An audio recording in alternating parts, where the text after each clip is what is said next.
Most managers know something has changed when a high-performing employee suddenly becomes a completely different person. But what if that change isn't about performance at all? What happens when you realize that traditional management responses like disciplinary action might actually be making things worse? In my conversation with Holly Dillon, Holly reveals the critical difference between recognizing trauma responses versus poor performance, and why 70% of employees with trauma histories are struggling in silence while their managers misinterpret the warning signs.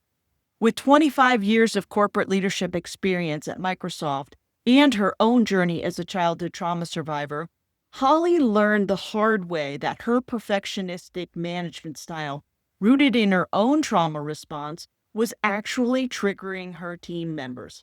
After relocating to Northern Ireland and founding Recentre Limited, she's dedicated her work to teaching leaders how to spot the subtle signs of trauma in the workplace and respond with both compassion and accountability. In this episode, we dive deep into the practical skills every manager needs, how to distinguish between trauma responses and performance issues, what language to avoid that can immediately trigger employees, and how to have difficult conversations that create safety rather than shame. Holly shares the 4 warning signs that indicate an employee may be experiencing trauma, specific scripts for approaching sensitive conversations, why some of your highest performers might actually be struggling the most, and how to create accommodations that help trauma survivors succeed, including real examples from my own workplace experience that literally saved my career. This is your Trauma Wise Career Guide. Did you know that trauma impacts how we navigate our careers, but most career advice ignores this reality? Imagine feeling confident and safe at work while honoring your healing journey. Welcome to your Trauma Wise Career Guide, the podcast that reimagines career development for trauma survivors. I'm your host, Cyndi Bennett, a trauma survivor turned trauma-informed career coach and founder of the Resilient Career Academy. If you're navigating your career while honoring your healing journey, you are in the right place. Welcome back to your Trauma Wise Career Guide. Cyndi Bennett here, along with Holly Dillon. And we are continuing our conversation about trauma-informed leadership and management. And this week, we want to talk about what it's like to manage or lead an employee that has trauma. Last week, we talked about the 6 pillars of trauma-informed care. And I want to talk about the 4 R's that SAMHSA also talks about. The first R is realizing the prevalence of trauma. So we talked about how 70% of the workforce nowadays has some sort of trauma in their life over a lifetime. We talked about recognizing how trauma affects all individuals. That's the second R, involved with the program, organization, or system, including its own workforce. That's really important to recognize there. Number 3 is responding by putting this knowledge to practice. And number 4 is resisting retraumatization. Holly, one of the problems that I see or challenges that I see for managers, supervisors, leaders is the second R. And that is recognizing how trauma affects individuals. So if we tell managers to recognize the signs of trauma that are showing up in your employees, how are managers supposed to do that if we don't tell them what to look for? Yeah. Right? It's a good. So can you help us understand what's the difference between, a trauma response and maybe behavior that is not performing well? Yeah. There's several things, actually. And the first one I would say is when you hired that person or when they start working for your team, is there a change in behavior? So is this all of a sudden something's changed in their behavior or in their work effort or their productivity or the quality of work. If it's something's all of a sudden changed, it's a great chance that there is something going on, whether it's a new trauma, whether it's an old trauma, now they've been triggered. So that's number one. When you start to go, okay, sometimes people will say, it's not even the person I hired, it's a completely different person. They're acting so out of character. Great. The one's a little harder to see, and that's what the industry calls presenteeism, right? So they're showing up to work, but maybe their quality or their productivity is down. They're just maybe low energy. They're not as active maybe on team calls. They're just maybe a little listless. And that's not something you've seen with them either in the past.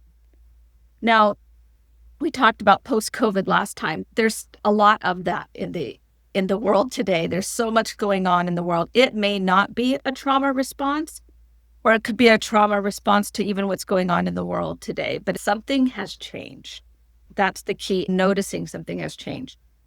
All of a sudden, if they are blowing up in a team meeting, or their behavior towards a very specific person has changed.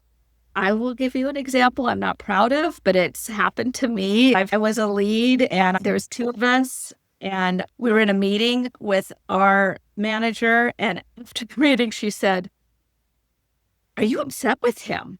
I said, "No." And she's like, "You need to tell your face," because literally I was coming across, I was really upset with him about something, but I couldn't feel it. And frankly, I was being triggered and I didn't even know it. So if you have a good manager, or if you're a good manager and you can be like, okay, all of a sudden there's something going on with this team dynamic, it's possible that person's being triggered by somebody, right, in the meeting. So that's another one. Or if all of a sudden you're walking on eggshells, or your team's like, I feel like can't approach this person, another good question. What is happening with them?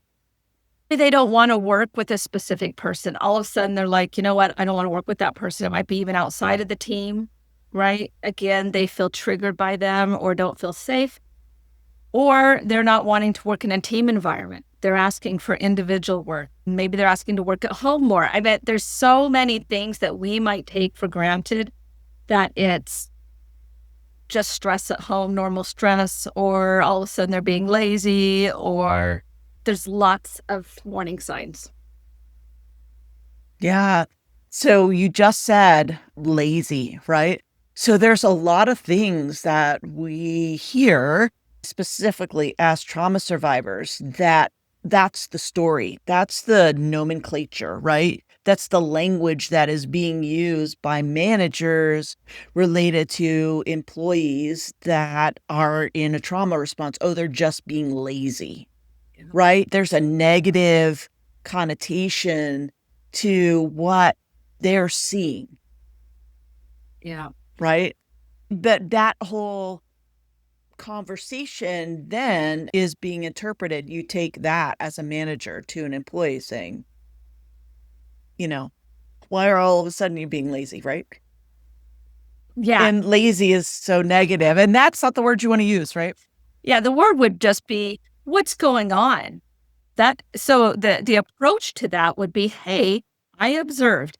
Very important to use Yes. observation here, because you don't know how they're feeling.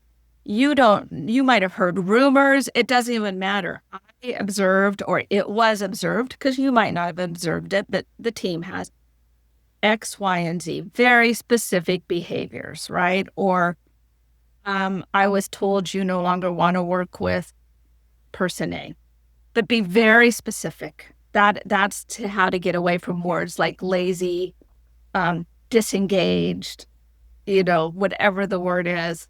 The other thing I just want to mention is, if it's a one-off, it's one day or it's a week, it's very possible they don't feel well.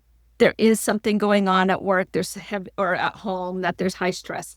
So it's not an immediate, one day they're different and it's go have a conversation with them. This is, you've noticed this behavior ongoing for a little bit, right? Like it's ongoing, or it's very specific to a interactions between two people, but it's not a one-time thing and you go to them and say it's, expected.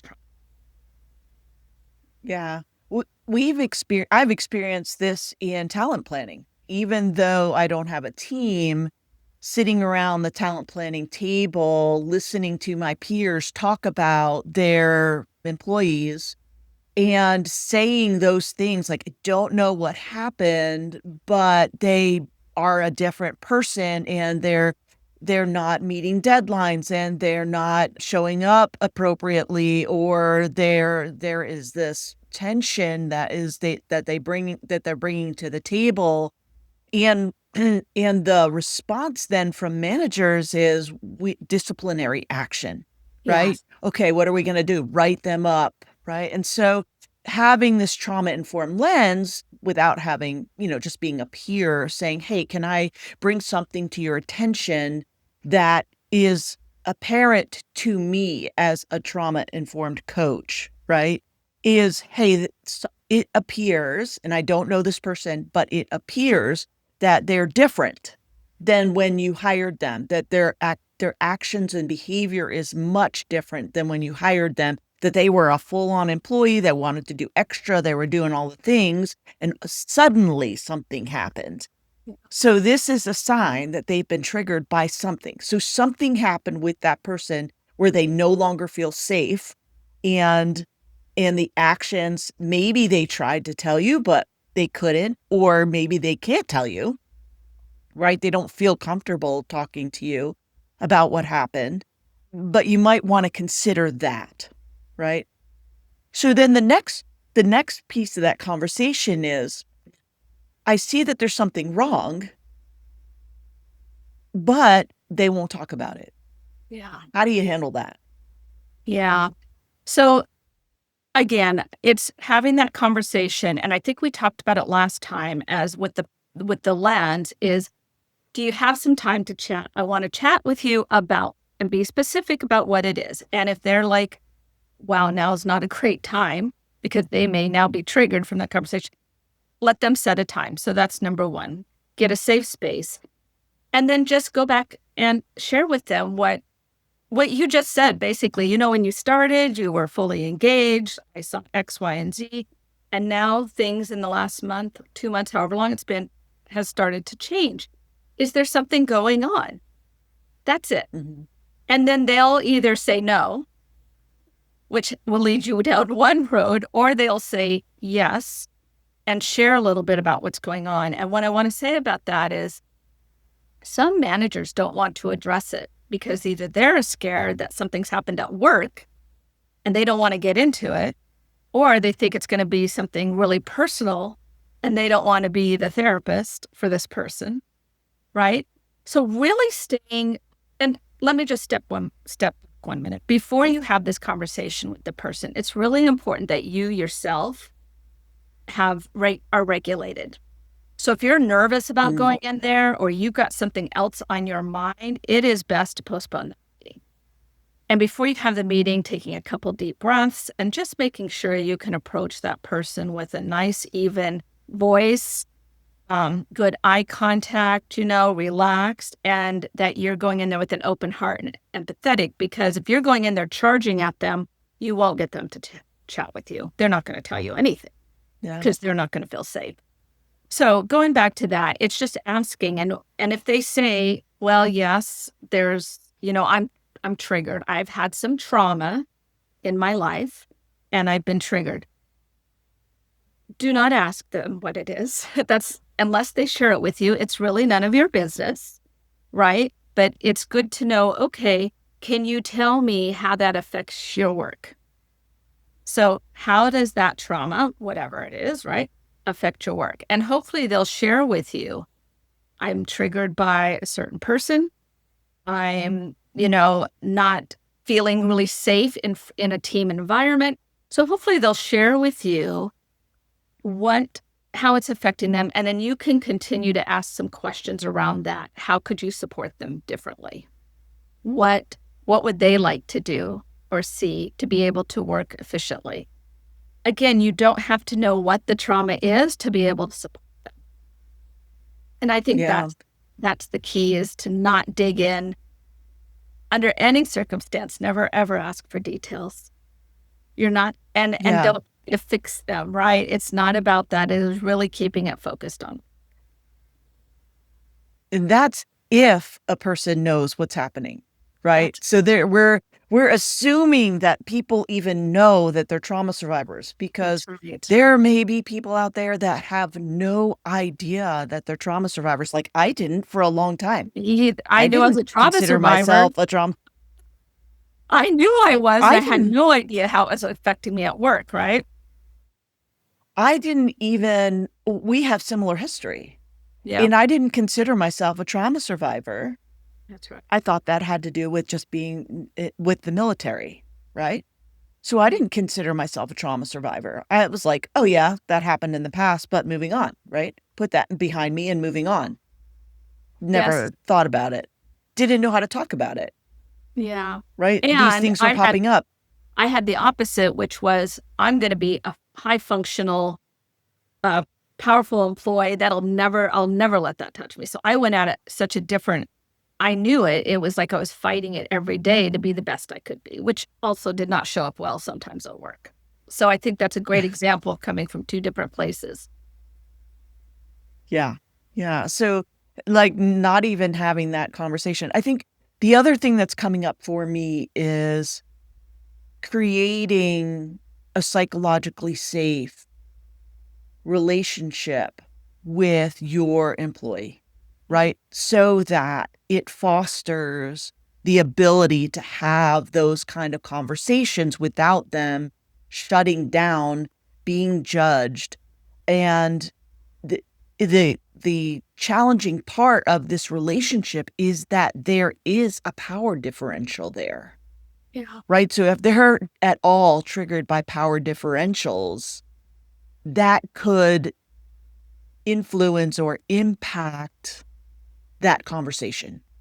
That's right. Yeah. Yeah. And then that starts with, again, with the 6 pillars of how do you start building trust before you know any of this. It really does start early in your career or with your team if you're a new manager, building trust with people in general so they can come to you and, to your point, be open about what's going on with them, that they trust you and they trust that you won't hold it against them and that you will maybe find some support. And one of those ways to do that, I think, and I tried to do this a lot in my last part of my career, was educate my team members. And then I had a pretty large team on our team meetings, letting them bring things to the table, letting them share personal things, about their families, what was going on with what their life looked like. And it was fascinating as they shared those things on team meetings and brought some personal stuff in, how that developed trust, more trust in the team and in me as a manager. That people would tell me pretty much anything because they knew it was the fostering. That's how I was fostering the team. So they care that you care about them personally as a Yes, person. it's Yeah. huge. 100%. We saw that. I saw that in particular during COVID. Yeah, We would have, because we were now all working from home, our manager, who was type A, like, when you're a woman in business, in corporate specifically, you have to be all focused. You have to be that person, all business all the yeah, time, right? And she was like that prior to. She was just like, all business all the time, and nothing personal would ever get in the way. But when we went to COVID and we went home, she changed in a mm, good way, so that we had daily stand-ups as our team. We had daily meetings where we talked about nothing about business at all. I love that. Nothing. And so we got to know each other deeper and more personally. And it wasn't all the bad things. It was like fun things. What fun things did you do today? Or what's a funny story that you heard? Or did anybody hear a joke? Or it was just that personal connection. So that was super powerful. And I think COVID was great at pulling ourselves together. I'm really super close to those people now because of that personal interaction. Yeah, I love that. And actually, Brene Brown, I remember reading in or listening to one of her podcasts, and she talked about she was that manager. She was that person that was all business. And during COVID, they insisted everybody shared when they went around the table one work thing and one personal thing that was going on at home, whether I it was love that. someone's birthday or the dog had to go to the vet or whatever it was. And she kept that going throughout for that exact reason is how do you dig deeper and get to really know your team? And for me, I had a consulting team. I never saw them. It was all Mhm. online. In fact, I had never met some of them in person, right? And it's one thing I feel proud about to be able to develop a pretty deep relationship with each of them. And some of them I had never met in person. So there's really no excuse because some people will be like, oh, I never get to see them. We don't have budget to have team meetings. It doesn't matter. These relationships can be built online for sure. And it's how you show up. Yeah. I love that. I love that. So I want to pivot just a second to really talk about that building that relationship, right? Yeah. How does a manager start building that relationship? So when an employee has trauma and it's relational, usually it's relational, right? Meaning that they were traumatized by a person. There Mhm. may be some challenges with connecting with relationships, especially with power differentials in those relationships. They may be really closed down and not being able to connect with Mhm. people. So you could Mhm. talk about how, from a manager's perspective, how might you establish some sense of safety with them to know that I know that my manager has my back because I've experienced that before. But I'm curious about how you would go about doing that. Yeah. Well, it comes down to trust. It's always going to come down to trust. And trust is not just what you say to them, but it's what you do. So, for example, if you have a team member that is not showing up or is causing issues for the other team because they're having to do their work for them or whatever, part of that is addressing that. So some managers will just kind of, put it under the table and ignore it because they don't like conflict. But part of creating a relationship across a team is to take care of the things that everybody can see. And there is nothing more frustrating to me as when everybody knows there's something going on and the manager is not resolving it. So that's number one, making sure you're taking care of the team as a whole and they all know that's what's happening, right? Again, like I said, I was having team meetings. I think having team meetings are important with agendas so they know what's happening. Having one-on-ones is really key. And again, I had a consulting team. They all traveled and, sometimes we could meet weekly. Sometimes we had to meet once a month. And the way I handled that was each person was individual. So treating each person as an individual so you can do your team stuff, but still everybody has individual needs. Everyone has, to your point, some people want to meet with you once a week and tell you everything that's going on, and some want to be left alone. And being able to respect that the best you can with still knowing what their work is, asking how their family is. How's the family doing? What's happening? Knowing something that's going on in their family. Hopefully they'll share whether they're have a family or if they're single, whatever that looks like, understanding what joys they have. What's a good hobby? That's a great team question. What's your hobbies? So just again, getting to know them personally. And then if they are not somebody that is opening up, sometimes, and there's a fine line to this, is sharing what's going on for yourself will sometimes open that. And so there's boundaries around that you're not going to share them all the dirty details of your life. But there's nothing wrong with telling them what's happening in your life or what some of your history might be, whether it's work or not work related. I had a pretty public I had TEDx. I've spoken several times. So mine's pretty public, my background. So they knew that. They knew that. So if someone wanted to ask me questions around how that affected me in my life, I was open to those questions, right? Because I publicly was pretty open about my own trauma. So I think just also how do you show up? So how are you leading with heart? How are you leading with empathy? Um, how do you speak to them? Do you have a low voice? Or are you coming in with a harsh voice? So what is your leadership style is going to have a lot to do with this. What happens when they make a mistake? And trust me, Yes. this was a big one. And I was actually accused of at times giving too many chances. That would probably, if I would look back at my management style, maybe too many chances for people. I really had to be, it was about 3 before I was like, okay, now I'm done. But giving a lot of chances when people make mistakes, realize they're human and where to come from, what happened, how can we not have it happen the next time and move on, right? I think sometimes we're pretty hard on people when they screw up at work. Yeah. So talk about that, because that goes to having psychologically safe environments, right? Creating a psychologically safe environment where you are not afraid to try something and it not work, because there is learning involved, right? Yeah. And so how do you balance that, right, with the need to have attention to detail, for example, right? Well, What does that look like? so I worked for Microsoft and Nadella is all about fail fast.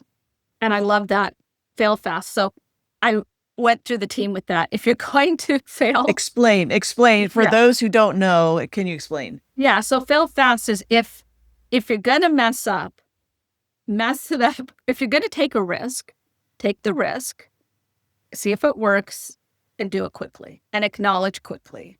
Tell your manager quickly if it didn't work, right? So if it didn't work out, fail fast so we can learn. It's all about the sooner we fail, the better we can learn from it, right? And so having that Yeah. approach with the team members is if you mess up, okay, just tell me about it. Don't hide it. Don't bury it. Don't ever let your manager be surprised, right? Yeah. And then as a manager, when they come to you and say, wow, this thing happened at a client, right? And I've had this happen lots. This didn't work out, then it's okay. You go, okay, let's talk about it. And do we need to do anything about it? Do I, as a manager, need to go tell somebody else that something's coming down the line? Because that's my responsibility, right? We don't want to surprise our leaders. So it's about communication is what it's about, and trust. And making then them part of the production, right? Being part of the solution. Yeah, they might come to you and go, I don't know what to do. And actually, that's great as well. If they're like, wow, I really messed up. I don't know what to do. You know what? Let's talk about it and work through and get some steps. And how can I support you? With that said, there's going to be some things that you can't recover from. I meant we've got those employees as well, where it was just like that was intentional, right? There's going to be ones that you can't recover from. Maybe it's something that it was against company policy and they have to be let go. I mean, that is going to happen as well. So once in a while, that will come up. But mostly, people are going to come to you to help you, to ask for your support and your help to get out of those binds. You got me thinking about failing a little bit right now. And I love the quote by Nelson Mandela. And he said that I never fail. He said, I either win or I learn. And in those things, in those failures, there is a lot that we can learn, not only as an individual, but also as a team, talking about how might we do better? Yeah. Right? Yeah, I love that. And some of that dependent, again, everything you and I are speaking of is industry specific. Right? I mean, how one industry manages it and the type of team I had versus a type of team you would be involved in, where maybe you're seeing each other, you're in the office, will change some of it. But yes, if you can share these learnings with the team, even better. And even better if the team member will come on and go, dudes, here's what's happened. Boy, did I mess this up, but it's great to know because it might happen at your client or it might happen for you in your role. So, and it's again, the more you can build this cohesiveness with your team, the better everybody's going to be. That's great. Let me go back. I'm going to get a go back card and talk about something you said about the elephant in the room and how that not addressing those things, because you could feel it, right? When there's tension in the room. Well, and especially as a trauma survivor, you can absolutely feel there's tension in the room, right? So how might a manager address when there's tension in the room among their team? And how would that contribute to psychological safety among the team? Yeah. I think, sometimes when that happens, a couple examples I've got is one when there's a lot going on outside our team. So maybe the company's doing layoffs and everybody is, sitting on pins and needles waiting for the HR email to come through. So the whole team is feeling a lot of pressure and you can feel it, right? As a manager, everybody's worried, fear. It's usually fear-based in those cases, right? The best thing as a manager is to address it head on. That's what my perspective is. Kindly, again, with that voice, say what you can say, because every manager is held to accountability of what they can and can't say in these situations. Say what you can say and be open to lots of questions. So if it's a situation that's being caused from the outside, be really open to say what questions, ask lots of questions. Probably say less because you are probably bound to what you can say, and ask lots of questions and answer what you can. When you can't answer a question, you tell them, I can't answer that right now. As soon as I can, I will. As soon as I can get information on how I can answer that question, I'll go get it and I'll come back, right? Just lots of dialogue. If it's something on the team, it's a team member, and because you've heard from the other team members that something's gone down, or you just know, and I've had this situation as well, then you have to have a one-on-one with the team member to kind of find out what's going on. And again, it goes back to that practice of, hey, something's changed. I'm feeling tension with the team, or the team has shared with me that these things have been happening. What's going on? And it comes to that. And working one-on-one. Now, you have to keep confidentiality. This is the one thing. If you're working one-on-one with someone, and if they disclose to you, the number one thing always is you have to keep confidentiality for that employee, period. They're telling you something that is so hard. It is so hard to say, I have trauma from X, Y, and Z. And it's a privilege to hear the information. It's a privilege when someone shares it with you. So your number one is to keep it confidential. So you can't go back to the team and say, blurt it out, and here's what's happening, and here's why they're acting like that. So you can work one-on-one with the employee and say, okay, we know the team is affected by this. What are some ways you think we could change dynamics in the team? Do you want to change the dynamics in the team?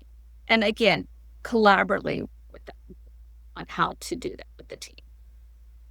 I'm so glad you said that. It just reminds me of a conversation I had with my manager when my zip file opened up in the workplace, really, and being challenged in how I showed up at work, because I went from, high achieving or high performing overachiever to not being able to function in the workplace, like over Christmas break. Yeah. And really having to have a really hard conversation with my manager, going into the conversation from the perspective of, this is what happened. and I'll understand if you need to find somebody else to do the job. Like that, having that kind of conversation. And the words that she used really saved my life and my career, because Mm, what she said is, I hired exactly the right person for this job. And how can I help? love Right? that. That was so life-giving to me, to say, I've got your back. I'm in it with you. How can I help? Let's figure it out together. Because Love- I didn't know. There was so much I had to learn about how to manage, emotional triggers in the workplace, and how to manage my reactivity and my nervous system. And I didn't know that at that time. So like, how can we do this together? How can we go to get a medical accommodation together to help you function better? Right? What Mm, does that look like? And so beautiful. it was so helpful for me to have that, and to know that if something happened in my work with the business partners and I was triggered in a meeting, I could just, connect with her and say, "Hey, this happened," and get rebalanced, borrow from her regulation, and then move on. I wasn't blown up for the whole day. Can you actually talk about some of those though what were some of the things she did? Because I think I love that you just brought that up. What were some of the things she did for you? What were some of the accommodations? Yeah, so one thing was, we at the time, I was in a cube farm, right? So there were no doors, it was just cubes, right? And the way that the cube was set up is my computer was in the corner with my back to the door. And so people would come into my cube without knocking, and my startle response was to the ceiling, right? And so one of the accommodations, now, listen, if you need accommodations, it's, you know, you have to negotiate. There's some negotiation there, right? Yes. So be willing to ask for what you need. And if you don't know, then if you have some doubts about, because the first thing that the person wanted to do was to put a curtain across my door. And I thought to myself, that's going to bring up all kinds of questions Sure. that I am not ready to answer right Yes. now. Right. And so, but as a process designer at that time, someone who had 12 whiteboards in her cube, okay, I said, what if we just got a very long whiteboard on wheels, and I can put it in front of the door to create some space for myself where I'm saying, don't stay out, I'm working here, or I need time.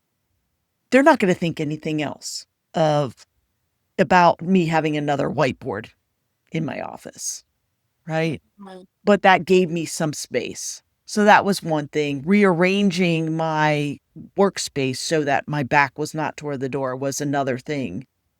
Having noise canceling headsets, because having all the noise in the environment was so disruptive to my nervous system. It was just like 1,000 pins and needles on my nervous system. So those types of things. But like, when we moved as a team to an open floor concept, I was like, yeah, that's not going to work for me. To be right next to somebody without any space, there's no place where you can process. There's like, what happens if you're triggered by something like that? That would not work for me. And so instead of, like, you can even hear the fear in my voice of that, right? So a lot of people are going through that. They're throughout the whole company, they're doing this open office concept now There. across lots and lots of companies, right? And there's a lot of fear, like, I can't work with like that. I don't work well like that. And so to be able to ask for what you need. So at the time, this was pre-COVID, I went back to my accommodations person, my representative, and said, "Look, I can't operate in that kind of environment. I need something else. Like, I need to have space. I need my own space where I can manage my symptoms without, the shame of having to be in front of everybody while I'm managing my symptoms. Right. And having the support of my manager to have that conversation and to allow me to have what I needed in order to be successful. Because that's the thing, right? You want your people to be successful as a manager. What do I need to give them in order to help them be successful? Yes. So it's that combination. It's not like, oh, I'm going to treat you any different. It's like, what can I give you to bring you up to the performance of everybody else, to help you be level with everybody else? Yeah. And did she then talk to your team? Or I mean, I'm sure the team had questions, right? Why is Cyndi having this different space than the rest of us? Yeah. And I was at the time, I had learned how to be a little bit more open with my trauma and saying, hey guys, I can't, I don't work really well with that. I have trauma and I need to like take care of myself. It ended really well. I got my own office, which was awesome. I was like, I never had my own office. I was at the bank for over 20 years and never had my own office. But then COVID happened 3 weeks later and I didn't have an office anymore. Love. Yeah, I was like, oh, dang. Totally fine. I'm the only person on the floor. No, had to go home. Very good. So Well, there's that. thank you for letting me question the questioner, because I think it's important for our listeners to hear both sides of, Yeah. if someone came to them and said, and now you just gave a great example of a great manager who was really open and gave options. And that's the kick. Yeah. That's the thing, right? How can you give options to people if they come and ask you when they tell you what they need? Can you be open and flexible to figure out what? And I like the word you use, negotiations. Just because they say they have trauma doesn't mean you have to give them everything that they ask for. And I think that's really important is, you want to, but you're not going to be able to, and that's okay. So to negotiate and collaborate, that's the kicker. Yeah. Yeah. Yeah, I love that. And I know we have a lot of listeners who struggle with working in the workplace, and companies are taking hard lines about not working from home. Yeah. Right? So this is a big topic of conversation right now. And as a manager who is hearing the top bosses now put this policy in place, like as a manager, you're responsible for deploying the policy, right? Even though you may not agree with it, right? So then how do you as a manager help your employee understand that you get it? Like that you get the challenges of having to do that. For example, in our workplace, you have to be in the office 3 days a week, right? Without an accommodation, right? So if you don't want to out yourself by requesting accommodation, right? If you're not open about your trauma or you don't want to admit to other people that you're struggling in the workplace, now you have to show up 3 days a week. But those 3 days a week are in an open floor concept where you struggle to perform.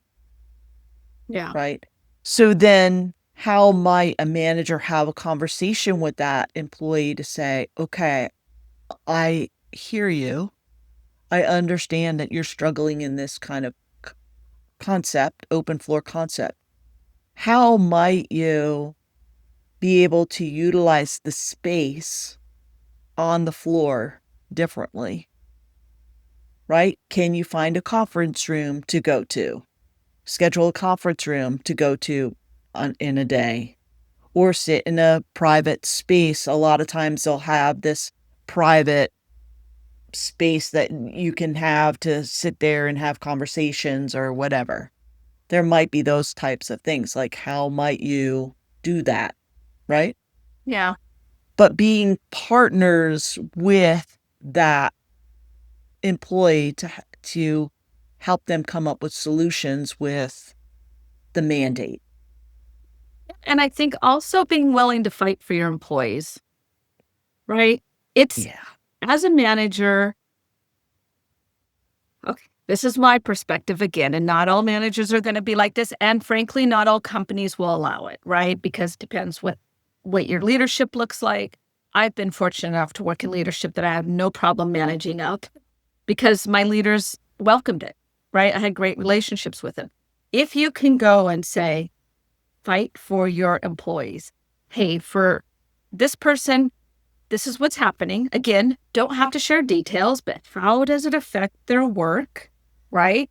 You are confident it is based on past trauma. So it's, if so you can back them, you have their back and to say, can they come in 2 days a week instead of 3? Can they do half days? Can they work on another floor? Can we get them in office? You know, what can we do for them? And fight for them. And then you may, again, that shows for that employee, it just goes to say she has my back. The team will know if she shares with the team, if the team knows about this, they know that you'll fight for them. Now, it doesn't mean you're going to win that battle, right? But ask. I think it's so frustrating to me when, my favorite line I've learned since moving to Northern Ireland is don't ask, don't get. So if you don't ask, people might not know. So it doesn't hurt to fight for your employees. And I think that's number one. That's part of our job is to Yes. fight for them. So let me ask you this question because I feel like there's some managers out there who maybe perhaps might be trauma survivors as well, Yeah. who are very sensitive to the power differential of the folks that are above them, who don't feel like they have the ability to fight for their employees. How might a manager in that situation handle it? Yeah. Well, one, if you're comfortable getting HR involved, and again, every HR is different. Sometimes organizations are there for the employees, and sometimes they're there for the company. So you'll probably know what your HR organization's like, and that will help you decide if you can use HR as part of this. One of the things, if you are a trauma survivor, as a manager, I think getting a mentor right off the bat is really key. Getting a mentor, someone you trust. Okay, so there's coaches and there's mentors, right? And a mentor is someone, in my opinion, that you do not have a power differential with. You have a equal relationship with that you can go to and run by them. Okay, I really want to talk to somebody about this. I'm a little afraid to bring it up, but I know it's important for my employee. What would you suggest? Will you role play something with me? Will you go with me to the conversation? Have you ever had this? Having some mentors in your work is so key. So key. And if it's not officially where someone assigns you a mentor, find yourself a mentor. Find that person that you really trust to talk over work things, whether it's a coworker on your team, somebody on another team that might have your same role, right? It doesn't even matter who it is, but find someone that you can chat with so you're not just stuck. And this will really help you help your employees as well. That's awesome. That's awesome.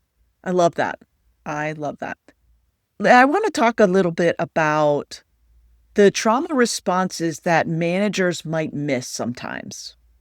Can you help us understanding and noticing different things that maybe the employees not doesn't even know, right? So maybe perhaps people pleasing or hypervigilance or something like that around not just emotional dysregulation, because that's kind of normal, right? I mean, that's the one that we always talk about. But what about the people who have no boundaries and always accept all the extra work and right? And then they take on too much and they overfunction and then they can't meet any deadlines or right? They can't say no. So maybe what are some of those things that are real subtle subtle behavior that maybe a manager might miss when it I shows think up? the boundaries is number one, right? So when we are dysregulated, unfortunately, our boundaries go right out the window. And so that often does show up as taking on too much work. Yes, I'll help you. Yes, this damn, that no doesn't even, right? Because there's fear based behind that.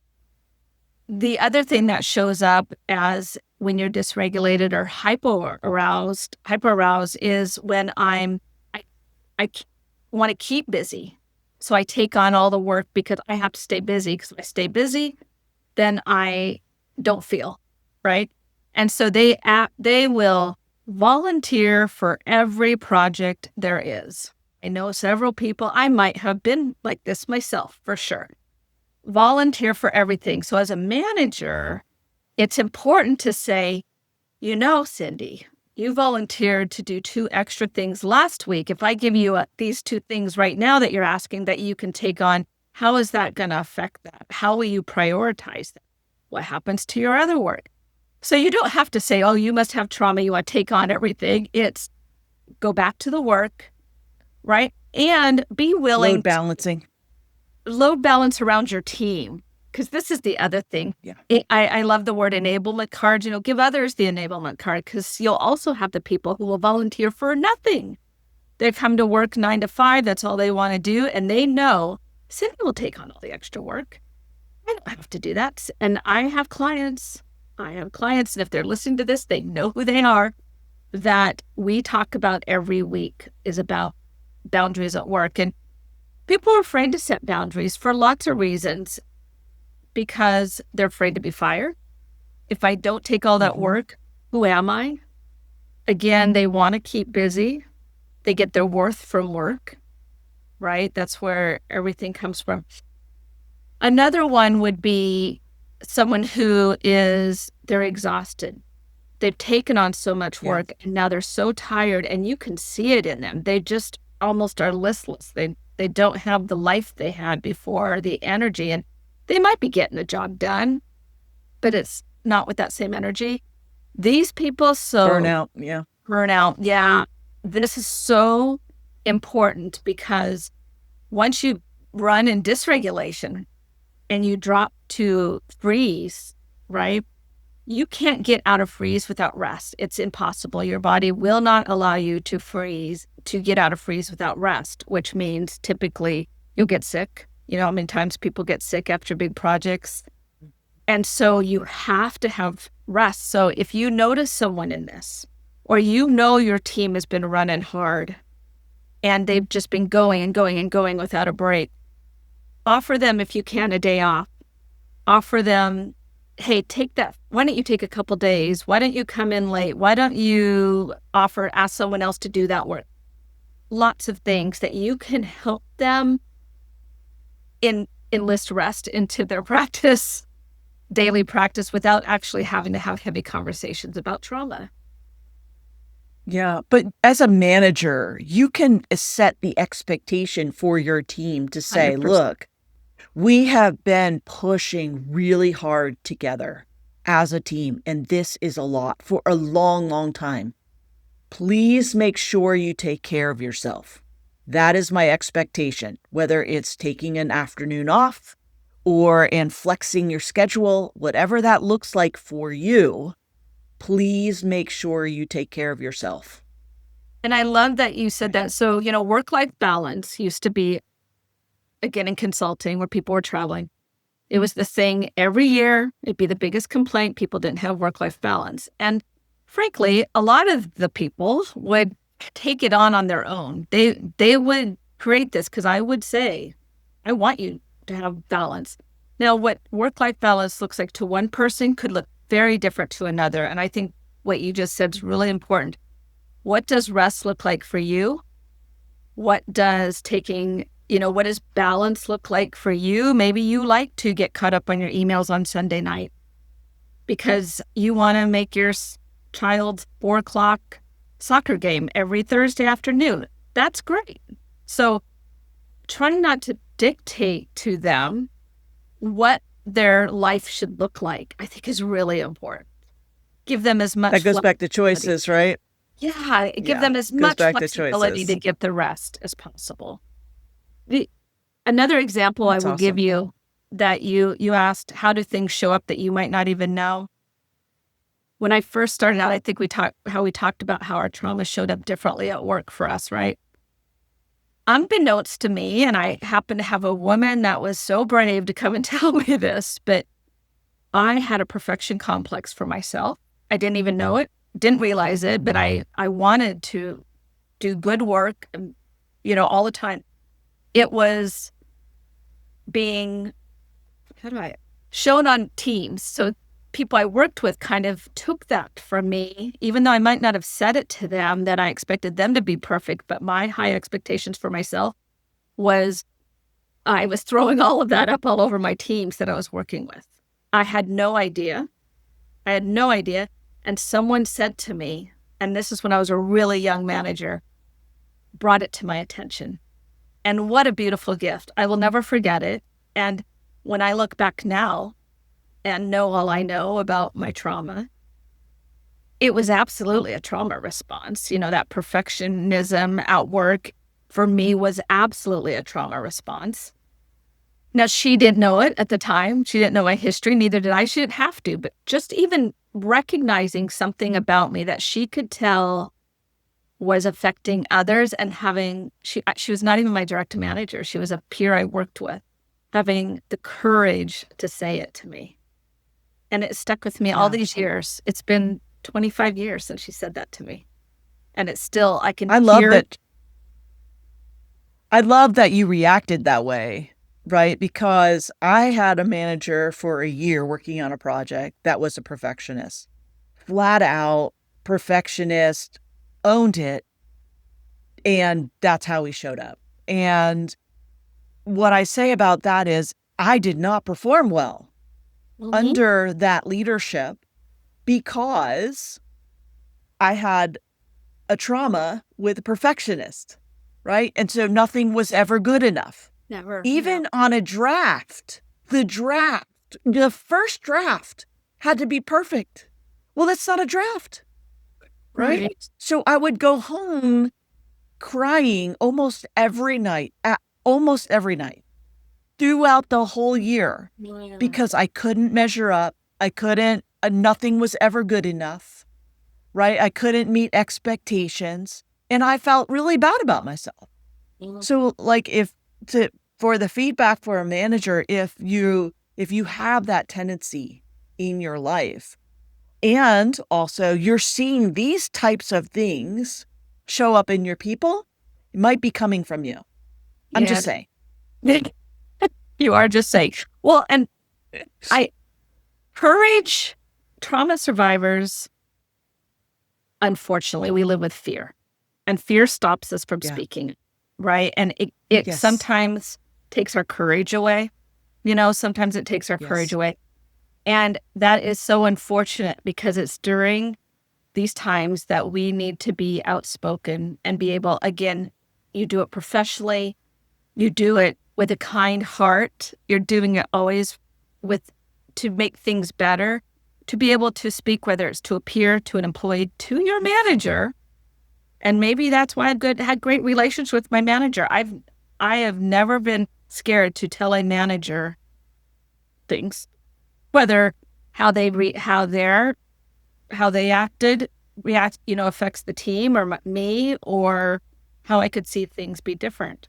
And it's always worked out really well. So my wish for managers who are trauma survivors, employees who are trauma survivors, are have courage, get Yeah. support from mentors, and have courage to bring things. And I love that. most of the time, I think there'll be a positive reaction to it. Not always, I can't promise it always, but most of the time there will be a positive outcome. I love that. I love that. We've covered a lot of territory today. And we're getting really, really long on our session today. But also, I loved how you said have mentors or get training on how to manage in a trauma-informed way. Talk to someone who has experience being a trauma-informed manager, how to manage those types of people, right? So I'm curious from our listeners to hear what are the things that they struggle with as managers and leaders with being trauma informed. What are the things that they want to hear or to learn from us that we can talk about later? What are some of the challenges that they face? And the next time we talk, I want to talk about what's it like when you're a manager who also has trauma, managing people with trauma who also has trauma. So that's what I want to talk about next time with you. And I'm looking forward to that because that's going to be really juicy, isn't Yeah. it? I'll think of some, I'll have to really go back. But yes, I'm sure I have lots of stories we can share examples of how that shows up. Yeah. Awesome. Well, thank you so much, Holly, for joining us today. I thought it was really a great conversation, and I'm looking forward to more conversations together. Great. Thank you. Thanks. Holly, one question I wanted to ask you was what language should managers avoid that might trigger trauma responses? It's a great question. Number one is authoritarian. So saying you have to do something or you must do something or using always or never. So again, we go back to the six pillars, which is how do we collaborate? How do people have voice or choice? So using that language can just set people back almost immediately. And it also sometimes can feel like it's a trigger to their trauma. Shame-based language. So, well, what's wrong with you? If someone says, I've had some trauma, well, what's wrong with you? Instead, can you say, can you help me understand how this is affecting you at work? Or shaming things like you should know better, or haven't you done this before? Or didn't you learn that? Just now, again, I would go back and say you shouldn't talk to anyone like that. But this can be really triggering to someone who has trauma. I think threatening language or ultimatums, if you don't improve, X is going to happen. Now, granted, if you're having the third conversation with someone and it is going to be something that might lead them down a path you need to let them know about, then it's let's work on how we can ensure this doesn't happen again. Let's ensure that we can continue to have success going forward, things like that. Threatening that their job is on the line, if instead of how can you support them, and you can still set expectations of a process, but do it in a heartfelt way and again with empathy. Again, really trying to be open, asking lots of questions instead of placing statements and demands on people. And as we talked before, sharing with them that everything's confidential and then ensuring you abide by that, as well as, helping them with the solution. They may not know what they need to do. So, well, what is it you want to do instead? They may not know. So again, asking them, how can I support you in working through a plan? So just, again, kindness, a softer voice. People could also be pretty triggered by tone of voice. So not just if you're using a higher level or yelling, but tone of voice could mean a lot to them as well. So how you have those conversations with the tone of your voice is, and also the dynamics of even how you're sitting up in a room. If they're sitting down and you're standing over them, that could trigger them immediately. So trying to even out the playing field, if you will, that you have good dynamics in between. Yeah, I love that. And I think, too, helping them understand that there's a certain um, expectation about performance that is Yes. required, right? Because that's true, right? There is a certain expectation about performance, but also that you're willing to engage with them to help them meet that expectation, right? So that they feel like, I would want my manager to feel like they're on my side. How can I help you? What are some of the things that are holding you back? Because trauma does show up and people don't know it. Yeah. And keep in mind, again, we talk about this a lot. Every job and industry is different. So we can't give blanket statements, because Right. if you're a police officer, right, Sure. versus if you sit in an office all day, could be very different how we may need to have this conversation. If their Sure. safety, if they're a police officer and their safety is on the line, we may need to have a little more harder conversations with them, right? Yeah.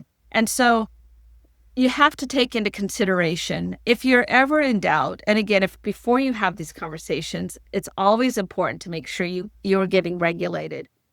One of the best tools is you can co-regulate with an employee by lowering your tone of voice, having good eye contact. If they come in pretty dysregulated and you can tell they're dysregulated, they're nervous, they're moving around a lot, they've got a high-pitched voice, talking fast, slow your voice down, lower your tone, and it typically will do the same for them. They'll start to sit back. You can sit back, don't be way up in their face, and you'll see them start to relax just a little bit, and then you can have these conversations with them. Awesome. Thank you so much for that. Okay. You're not walking this path alone. Every step you take toward a trauma-wise career is an act of courage, and I'm here cheering you on. If today's episode resonated with you, share it with another survivor who needs to hear this message. Together, we're rewriting the rules of career success. Keep rising, keep healing, keep building.